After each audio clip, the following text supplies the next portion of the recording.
Fala galera, nosso segundo encontro, vamos que vamos. Ó, na mesma animação, hein, ó. Ah, é no ritmo. Solta esse corpo aí, ó. Acorda. Ih, vem comigo. É. Pô, é um dançarino, ó. Ih, agita, agita.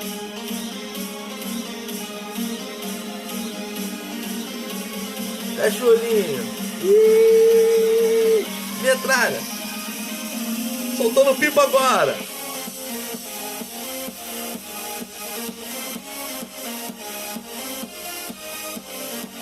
Corta na mão, corta na mão. É isso aí. NR33, galera. Na área, nosso segundo encontro. Vamos lá. Prestando atenção agora nos demais slides. Prestando atenção na aula. Vamos abaixar o volume e vamos nessa. Tamo junto. Vamos lá, pessoal. Direitos do trabalhador. Entrada segura. Entrar em espaço confinado somente após o supervisor de entrada realizar todos os testes e adotar as medidas de controle necessárias. Próximo. 33.5 Disposições gerais. 33.5.1 O empregador deve garantir que os trabalhadores possam interromper as suas atividades e abandonar o local de trabalho sempre que suspeitarem da existência de um risco grave e eminente para a sua segurança e saúde ou a de terceiros. Outro direito do trabalhador são os treinamentos, né? Conhecer os riscos do trabalho a ser executado, conhecer o trabalho a ser executado, conhecer os procedimentos e equipamentos de segurança para executar o trabalho, receber todos os equipamentos de segurança necessários para a execução dos trabalhos e conhecer os procedimentos e equipamentos de resgate e primeiros socorros, tá?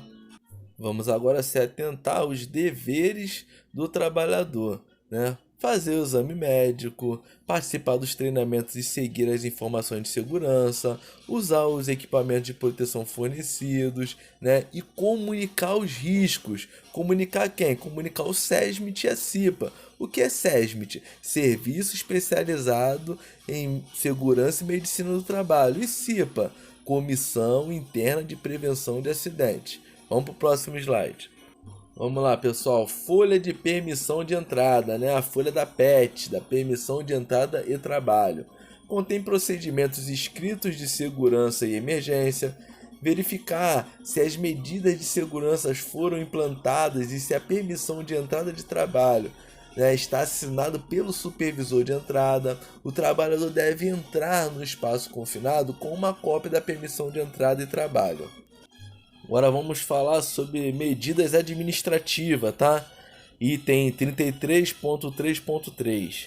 Manter sinalização permanente junto à entrada do espaço confinado, conforme o anexo 1 da presente norma. A sinalização é importante para informação e alerta quanto aos riscos em espaço confinado. O isolamento é necessário para evitar que pessoas não autorizadas se aproximem do espaço confinado.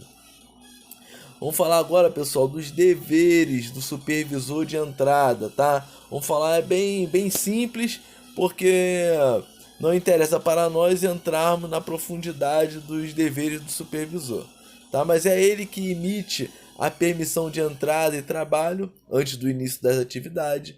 É ele que executa os testes, né, para conferir os equipamentos e os procedimentos contidos na permissão de entrada do trabalho. Assegura que os serviços de emergência e salvamento estejam disponíveis, né, e que os meios para acioná-los estejam operantes. Cancela os procedimentos de entrada e trabalho quando necessário. E é ele que encerra a permissão de entrada e trabalho após o término do serviço. Vamos lá, continuando. Outra medida, pessoal, muito importante pela segurança é o desligamento de energia, a trava e a sinalização. Tá ok? Então vamos lá. O supervisor de entrada deve desligar a energia elétrica, trancar com chave o cadeado e sinalizar quadros elétricos para evitar movimentação acidental de máquinas ou choques elétricos quando o trabalhador autorizado estiver no interior do espaço confinado. Fique atento agora porque agora chegou a hora do vigia. O vigia deve manter continuamente a contagem precisa do número de trabalhadores autorizados no espaço confinado e assegurar que todos saiam ao término da atividade. Permanecer fora do espaço confinado junto à entrada, em contato permanente com os trabalhadores autorizados. Adotar os procedimentos de emergência, acionando a equipe de salvamento pública ou privada quando necessário. Operar os movimentadores de pessoas e ordenar o abandono do espaço confinado sempre que reconhecer algum sinal de alarme, perigo, sintoma, queixa, condição proibida, acidente, situação não prevista ou quando não puder desempenhar efetivamente suas tarefas, nem ser substituído por outro vigia. Segue o slide. Vamos falar sobre testes do ar. Os testes do ar interno são medições para verificação dos níveis de oxigênio, gases e vapores tóxicos e inflamáveis. Antes de que o trabalhador entre em um espaço confinado, o supervisor de entrada deve realizar testes iniciais no ar interno. Durante as medições, o supervisor de entrada deve estar fora do espaço confinado. As medições são necessárias para que não ocorram acidentes por asfixia, intoxicação, incêndio ou explosão. Com isso, pessoal, nunca ventilar o espaço confinado com oxigênio. O uso do oxigênio para ventilação de local confinado aumenta o risco de incêndio e explosões. Ventilação. Durante todo o trabalho no espaço confinado deve ser utilizada a ventilação adequada para a garantia de renovação contínua de ar.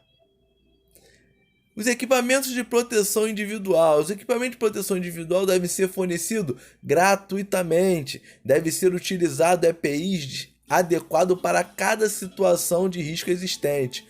O trabalhador deve ser treinado quanto ao uso do equipamento de proteção individual, tá? Objetos proibidos, pessoal. Cigarro, nunca fume no espaço confinado. Telefone celular não se deve ser utilizado como aparelho de comunicação em espaço confinado. Velas, fósforo, isqueiro não deve ser utilizado. Objetos necessários à execução do trabalho que produzam calor, chama ou faísca devem ser previstos na permissão de entrada do trabalho, tá?